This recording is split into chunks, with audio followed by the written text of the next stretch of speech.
अपनी शादी होते ही 10 घंटे बस का सफर करके मैं अपने ससुराली गांव पहुंची थी। दुल्हन बनकर विदा होते ही मुझे बस का सफर करना पड़ा था। पूरा सफर मैं खामोशी के साथ तय किया था। गांव में अपने ससुराल में पहुंचकर मुझे कमरे में बिठा दिया गया। मैं एक बीए पास लड़की थी। मेरी शादी गांव के किसी गवार के साथ कर दी गई थी। मैं फूट फूट कर रोती रही और क्या करती, मेरे दिल में कोई उमंग ही नहीं थी। बस अफसोस था, आंसू थे और गमों का पहाड़ था जिसकी वजह से मेरा सीना फटा जा रहा था। जब मेरा पति लखन मेरे कमरे में आया तो मेरे चेहरे पर गुस्सा और नफरत के भाव उभर आए थे। मैंने एक नजर उस पर डाली और गुस्से से मुंह दूसरी तरफ फेर लिया। सफेद कुर्ता पजामा पहने और उस पर बड़ी बड़ी मूछें, वो बिल्कुल भी हैंडसम नहीं लग रहा था। मुस्कुराने पर उसकी बत्ती सी पूरी बाह नजर आ रही थी। वो मुस्कुराते हुए आकर मेरे पास बैठ गया और कुछ देर तक मुझे मदहोश नजरों से देखने लगा। मुझे उसका यूं देखना भी बुरा महसूस हो रहा था। मुझे वो एक आंख भी नहीं भा रहा था। जी चाह रहा था कि धक्के मार कर उसे कमरे से निकाल दूं। लखन मुझसे कहने लगा कि मैं बहुत ही खुशकिस्मत हूं जो मुझे आप जैसी पढ़ी लिखी पत्नी मिली है। मैंने उसकी बात सुनी और एक तीखी सी नजर उस पर डाली और कहा, लेकिन मैं बहुत ही बदकिस्मत हूँ जो मुझे तुम जैसा अनपढ़, जाहिल, गवार और बदसूरत पति मिला है। मेरी बात सुनकर उसके चेहरे की सांवली रंगत और भी ज्यादा सांवली हो गई थी।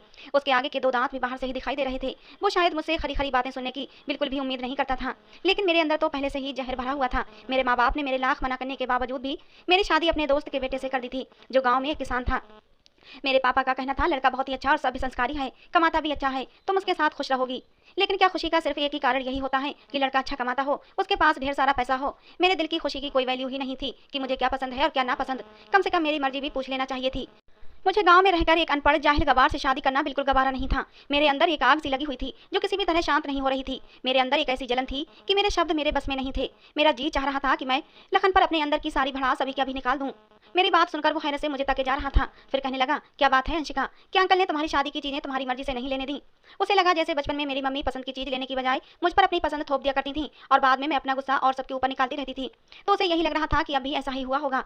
शादी से पहले ही लखन के घर हमारा आना जाना था। वो बचपन से ही मेरी इस आदत से अच्छी तरह जानकार था। मुझे अपनी पसंद की चीज न मिलने पर बहुत जल्दी गुस्सा आ जाता था। मैंने लगभग गुस्से से चीखते हुए कहा कि अगर बात चीजों की होती तो शायद मैं सबर कर लेती। बात तो तुम्हारी बदसूरत शक्ल की है। शीशे में जाकर पहले अपनी शक्ल देखो। क्या तुम इस काबिल हो कि मैं तुम्हारे साथ जिंदगी गुजार सकूं? न तुम्हारे पास अच्छी शक्ल सूरत है, ना ही अच्छी शिक्षा है। अनपढ़, जाहिल, गवार हो एकदम। मेरे घर वालों ने मेरी जिंदगी बर्बाद कर दी। अब बात मेरी बर्दाश्त के बाहर थी और मैं रोने लगी। वो चुप हो गया। उसके चेहरे की खुशी जो अब से कुछ देर पहले उसके चेहरे पर चमक रही थी, एकदम से उसका चेहरा सपाट हो गया। मैंने रोते हुए कहा कि मैं किसी और से प्यार करती हूँ, मैं तुम्हारे साथ नहीं रहना चाहती। मेरी बात सुनकर वो हैरत से मेरे पास से उठकर खड़ा हुआ और कहने लगा, अंशिका क्या कर रही हो, होश में तो हो? मैंने कहा, इसमें हैरान होने वाली क्या बात है? मैं जिससे प्यार करती हूँ वो तुमसे 1000 गुना अच्छा है और हैंडसम है, पढ़ा लिखा है। ये सुनकर उसकी आंखों में आंसू उभर आए। वो वॉशरूम में चला गया। ये सच भी था। मैं एक लड़के से प्यार करती थी जिससे मेरी दोस्ती कॉलेज में आते जाते बस स्टॉप पर हुई थी। वो यूनिवर्सिटी में पढ़ता था। यूं हमारी नजरों का टकराव हुआ था। उसके बाद एक दूसरे के फोन नंबर लिए गए और यूं हमारी मोहब्बत परवान चढ़ी। मैं अभी अपनी किस्मत पर बैठी रो ही रही थी कि लखन लाल आंखों के साथ वॉशरूम से बाहर आया। चेहरा पानी से गीला था, शायद वो रोया भी था। उसने मुझसे नजरें हटा ली और मेरी तरफ पीट करके लेट गया। मुझे एहसास हो रहा था कि जैसे वो रो रहा है, लेकिन मैंने उसे नजरअंदाज कर दिया और कपड़े बदलने वॉशरूम में चली गई। मैं अब एक सादे से सूट में बाहर आई। बाहर आकर देखा तो लखन नीचे जमीन पर चादर बिछाकर तकिया लगाए लेट चुका था। मैंने भगवान का धन्यवाद किया और ऊपर बेड पर लेट गई। थोड़ी ही देर में मुझे नींद आ गई। कई सारे दिन ऐसे ही गुजर गए। ना मैं लखन से बात करती और ना ही लखन। सुबह होते ही लखन खेतों पर चला जाता और शाम को वापस आता। उसकी मिट्टी और खाद से गंदे कपड़े, उसके चेहरे पर बहते पसीने को देखकर मेरा जी उबकाने लगता था, जैसे मुझे अभी उल्टी आ जाएगी। मैं उसे बहुत ही नफरत से और गुस्से से देखकर मुंह फेर लेती थी। मेरे चेहरे के गुस्से को भांपकर लखन कमरे में चला जाता और नहा धोकर वापस आता। मेरी मजबूरी थी कि सबके साथ बैठकर मुझे खाना खाना पड़ता था। हमारे ससुराल में ये रिवाज था कि पति पत्नी एक ही प्लेट में खाना खाएं। लखन के साथ एक ही प्लेट में खाना खाना मेरे लिए सबसे बड़ी मुश्किल थी। कुछ दिन तो मैंने आधी रोटी ही खाकर उठ जाती थी। लखन शायद भाप गया था कि मुझे उसके साथ रोटी खाना पसंद नहीं, इसलिए लखन अब आधी ही रोटी खाकर उठ जाता था।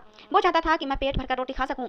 मुझे भी कोई फर्क नहीं पड़ता था कि वो दिन भर का थका हारा भूखा प्यासा आता है और आधी रोटी खाकर ही उठ जाता है। बल्कि मुझे तो खुशी हुई थी कि वो जल्दी ही उठ जाता है और मैं भरपेट खाना खा सकती हूँ। मुझे तो बस अपनी अधूरी रह जाने वाली इच्छाओं पर अफसोस होता था। मुझे बार बार प्रशांत का ख्याल आने लगता। मेरे पास जो फोन था मेरी मम्मी ने मुझसे वापस ले लिया था और यहाँ बहू बेटियों को फोन रखने की अनुमति नहीं थी। अब मुझसे नहीं रहा गया तो मैंने सारे शर्म लिहाज एक तरफ रख दिए और लखन से कहा कि मुझे अपना फोन दो, मुझे प्रशांत से बात करनी है। मेरी बात सुनकर वो मुझे हैरत से देखने लगा। मैंने उसके हाथ से फोन छीनकर प्रशांत का नंबर मिला दिया और बातचीत शुरू कर दी। प्रशांत भी मेरी वजह से बहुत परेशान था। मैंने रो रोकर अपनी होने वाली ज्यादती का जिक्र किया जो मुझ पर मेरे माता पिता ने थोप दी थी। लखन की मौजूदगी का भी मुझे एहसास नहीं था। वो खामोशी के साथ चादर बिछाए जमीन पर लेट गया। मैं काफी देर तक प्रशांत से बातें करती रही और फिर तो ये मेरा रोज का हो गया था। रोज मैं लखन से फोन लेती और रोज प्रशांत से बात करती। प्रशांत अब भी मुझे अपनाने के लिए तैयार था। एक बार फोन के सिग्नल बार बार कट हो रहे थे। लखन सो चुका था और मैं बात करने के इरादे से बाहर हॉल में चली आई ताकि प्रशांत के साथ सुकून के साथ बात कर सकूं। हॉल में हमारे घर का कोई भी इंसान नहीं सोता था। सब अपने अपने कमरों में ही सोते थे। इस समय भी सब सो रहे थे और मैं हॉल में खड़े होकर प्रशांत से बात करने लगी, लेकिन एकदम किसी ने मेरे हाथ से फोन छीन लिया।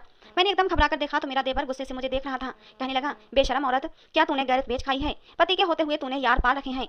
न जाने वो कब से मेरी बातें सुन रहा था। वो जिस कदर तेज आवाज में चीख रहा था, धीरे धीरे घर के सब लोग हॉल में जमा हो गए। लखन भी आंखें मलता हुआ बाहर आ गया।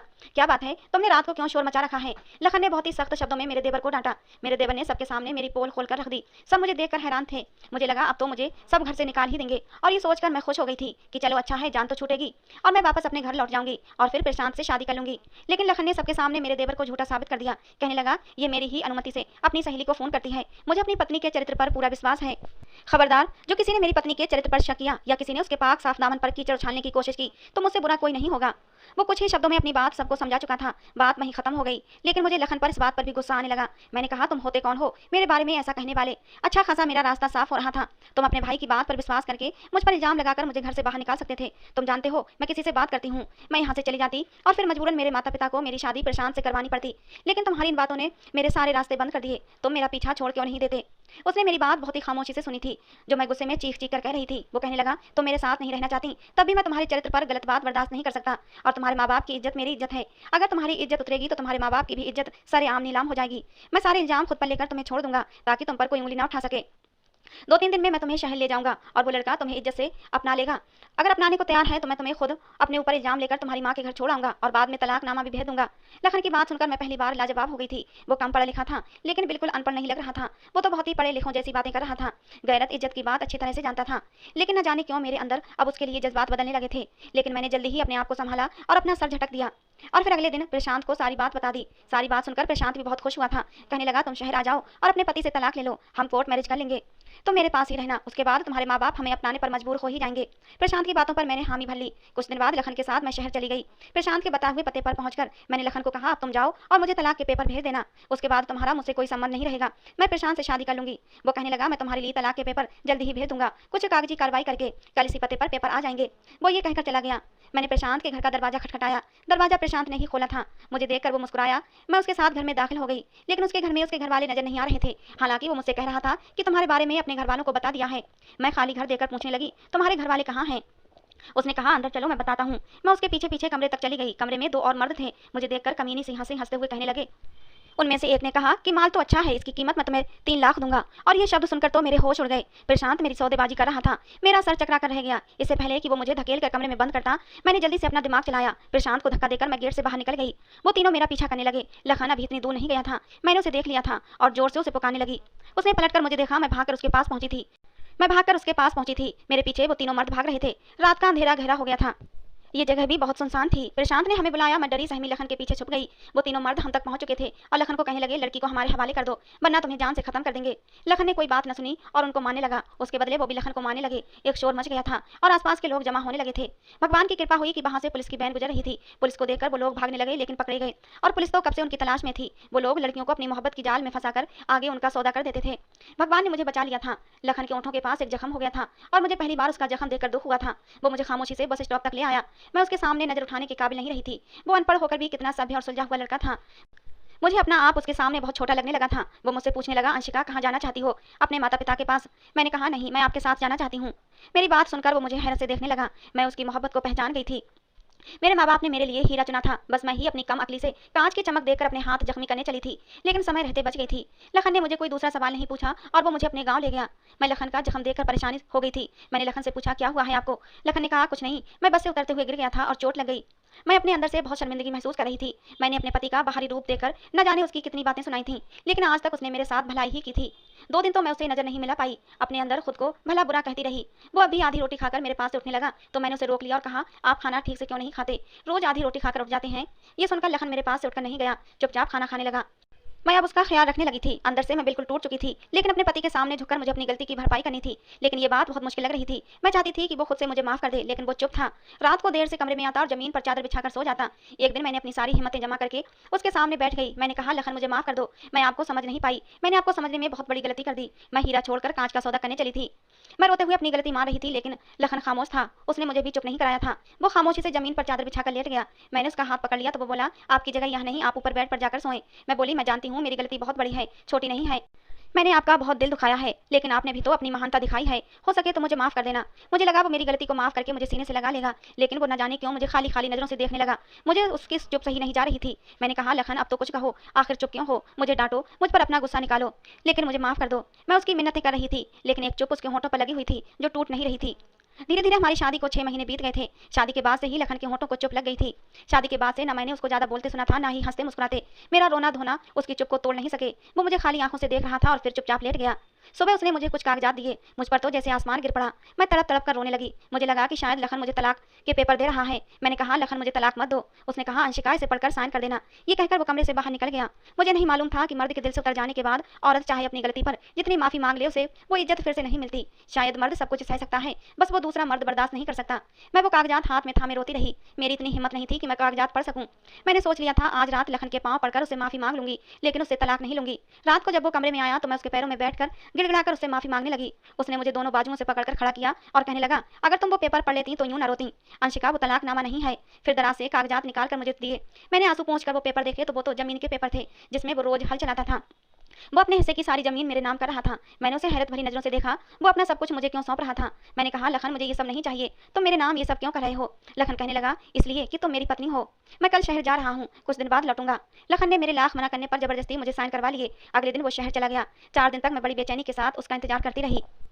4 दिन के बाद वो घर वापस आया तो घर में कोहराम मच गया था। शहर से लखन की लाश वापस आई थी। शहर से उसका एक दोस्त उसकी लाश लेकर आया था। मुझे तो लखन की लाश देखकर कुछ होश ही नहीं रहा था। मेरी तो पूरी दुनिया ही उजड़ गई थी। उसका एक दोस्त लखन को लेकर आया था। उसने ही बताया कि पिछले 3 महीने से लखन को मालूम हो गया था कि उसे कैंसर है। वो ज्यादा दिन बच नहीं सकेगा। न जाने वो पिछले 6 महीने से कौन सा रोग दिल को लगाए बैठा था, जो उसकी जान लेकर ही गया। मुझे तो दौरे पड़ने लगे थे। 2 दिन बाद मैंने कुछ होश संभाला तो मुझे एक खत मेरी सास ने दिया। कहने लगी, अंशिका, ये खत लखन के दोस्त ने दिया है। कह रहा था कि लखन ने अपनी पत्नी के नाम दे रखा है। ये सुनकर मुझे हैरत का झटका लगा। मैंने अपनी सास से कहा कि मम्मी जी, लखन तो अनपढ़ थे, फिर उन्होंने ये खत। मेरी सास ने मुझे हैरत से देखा और कहने लगी, तुम्हें किसने कहा कि लखन अनपढ़ था? उसने इंटर क्लास तक पढ़ाई गांव से ही की थी और आगे की पढ़ाई उसने प्राइवेट की थी। साथ ही साथ वो अपने पापा का बाजू भी बना रहा। मैं तो ये सब सुनकर दंग रह गई थी। शादी से पहले मैं गांव नहीं आई थी। कभी कभी लखन और उसका परिवार ही हमारे घर चला आता था। मैं तो यही समझती थी कि लखन अनपढ़ है। मेरी सास ने बताया कि लखन तुम्हें बचपन से ही चाहता था। बचपन से ही उसकी इच्छा थी कि मेरी शादी अंशिका से हो। वो मुझे भी कहता कि मम्मी, अंशिका पढ़ी लिखी लड़की है, मैं भी पढ़ लिख कर उसके बराबर का होना चाहता हूँ। कहीं ऐसा ना हो कि कल को अंशिका शादी के लिए मना कर दे, इसलिए मुझे भी आगे पढ़ना है। कल को मेरी पत्नी को सबके सामने शर्मिंदगी ना उठाना पड़े कि उसका पति अनपढ़ और जाहिल गवार है। मुझ पर यह हकीकत किसी हथौड़े की तरह पड़ी थी। ऐसा लगा कि जैसे मेरे सर पर हथौड़े पड़ रहे हैं। आज तक लखन ने ये नहीं जताया था कि वो भी पढ़ा लिखा है। मैंने वो खत लिया और उसे पढ़ने लगी। उसमें लिखा था, अंशिका, मैं आज तक तुम्हें ये नहीं जताया कि मैं पढ़ा लिखा हूँ, क्योंकि शिक्षा हासिल करना हर इंसान का हक है और फिर इन सब बातों को सबके सामने जताया नहीं जाता। ये जरूरी नहीं होता। मैंने जब से होश संभाला था अपनी माँ से कहते सुना था कि वो अंशिका को ही अपनी बहू बनाएंगी और मेरे दिल में भी तुम ही बसी हुई थी। मैंने भी बचपन से अपनी माँ को कह रखा था कि मैं अंशिका से ही शादी करूंगा। इसलिए मैंने बचपन में ही इरादा बना लिया था कि हम दोनों की शादी होगी। जैसे जैसे मेरी उम्र बढ़ती जा रही थी, मेरी मोहब्बत भी परवान चढ़ती जा रही थी। कब मेरी मोहब्बत एक विशाल पेड़ बन गई और मेरे वजूद में अपनी जड़ें पक्की कर चुकी थी, मुझे इसका अंदाजा ही नहीं हुआ था। मुझे जब माँ कहती कि अंशिका पढ़ रही है तो मुझे भी पढ़ाई का शौक होने लगा था। जब माँ ये कहती कि अंशिका की ये पसंद है खाने में, तो मुझे भी खाने में वही चीज अच्छी लगने लगती थी। मैं शायद गलती से तुमसे इश्क कर बैठा था अंशिका, इसीलिए शादी की रात तुम्हारे मुंह से ये सब बातें सुनकर मुझे वो सब सहन नहीं हुआ था। मैंने आज तक आंसू नहीं बहाया था। रोना तो बहुत दूर की बात थी, पर हालात ऐसे हुए कि उस रात मैं टूट कर रह गया था। मर्द सब कुछ सह सकता है, लेकिन अगर उसकी पत्नी शादी की पहली ही रात ये कह दे कि वो अपने पति की बजाय किसी और से मोहब्बत करती है, तो पति का मान, भरोसा, इज्जत, गुरूर सब टूट कर चकनाचूर हो जाता है। मैं अंदर से बहुत टूट चुका था, लेकिन फिर भी मैंने तुमसे मोहब्बत की। लेकिन जब तुम मेरे सामने अपने आशिक से बातें करती, ऐसी बातें जिस पर पति होने के नाते मेरा हक था, तो मेरा दिल खून के आंसू रोता था। पता नहीं कब मुझे ये गम ले बैठा। मैंने अपनी सारी जमा पूंजी तुम्हारे नाम कर दी है कि कहीं मेरे मरने के बाद कोई तुम्हारे साथ नाइंसाफी ना करे। तुम आजाद हो, पूरी इज्जत के साथ तुम्हें कोई भी अपना सकता है। मेरी मोहब्बत शायद मेरी अपनी समस्या थी। खत पढ़ते हुए मैं जोर जोर से रो रही थी। ये मैंने क्या कर दिया, क्यों कर दिया? मैंने सोच समझकर कोई फैसला क्यों नहीं लिया? क्यों मैंने अपने पति से बेवफाई की और मेरी बेवफाई ने मेरे पति की जान ले ली? मैं दहाड़े मार मार कर रोने लगी। मेरी सास मुझे देखकर घबरा गई थी। कहने लगी, अंशिका, उसने ऐसा खत में क्या लिख दिया जो तुम इतना रो रही हो? मैं अपनी सास को क्या बताती, क्या जवाब देती, क्या कहती कि मैंने क्या खो दिया है? मुझे अकल तब आई जब मैं बिल्कुल खाली दामा रह गई थी। मैंने रोते हुए खुद से कहा कि काश लखन तुम्हारी जगह मैं मर जाती। लखन, तुमने मुझे जैसी खुदगर्ज से मोहब्बत क्यों कर ली? काश तुम जिंदा रह जाते, बदले में मैं मर जाती। मेरे आंसू नहीं रुक रहे थे। मैं पागलों की तरह इधर उधर अपना सर पटक रही थी। एक वफा निभा के लखन इस दुनिया से जा चुका था और एक मोहब्बत निभाने का वादा मैंने भी खुद से कर लिया। आज मेरी उम्र 50 साल हो चुकी है। मैं आज भी लखन की विधवा हूँ। मैंने मोहब्बत अपने पति के मरने के बाद की थी, जो एक घना वृक्ष बन चुका है और उसकी मोहब्बत की जड़ें मेरे अंदर तक मजबूती से जड़ पकड़ चुकी थीं। मैंने लखन के अलावा फिर किसी की तरफ आंख उठाकर नहीं देखा। अब मैं बीमार रहने लगी हूँ। मुझे अभी यही लगता है कि लखन को मरे अभी कुछ ही घंटे हुए हैं। अभी मैंने उसका खत पढ़कर रखा है। मेरा जख्म आज भी हरा है। मेरे दुखों में कमी नहीं आ सकी। मेरी उन तमाम लड़कियों से विनती है जो अपनी पढ़ाई को अपने सर पर सवार कर लेती हैं और अपने कम पढ़े लिखे पति को नफरत और गिरी हुई नजरों से देखती हैं। भगवान के लिए अपने पति की इज्जत करें, उनका सम्मान करें। जो पति आपके लिए कर सकता है वो एक सड़क छाप आशिक आपके लिए बिल्कुल नहीं कर सकता। जो इंसान आपको इज्जत दे बजाय इसके कि कोर्ट मैरिज का मशवरा दे, वो आपको बेच खाएगा। काश अगर बात ही मेरे समझ में आई होती तो लखन आज भी जिंदा होता। तो दोस्तों, आज की हमारी कहानी आपको कैसी लगी जरूर बताना। कहानी को लेकर अपनी राय जरूर देना। कहानी पसंद आई हो तो लाइक किए बिना मत जाना। रोज एक नई कहानी सुनने के लिए हमारे चैनल को सब्सक्राइब करना। कहानी को अंत तक सुनने के लिए आप लोगों का बहुत बहुत धन्यवाद दोस्तों।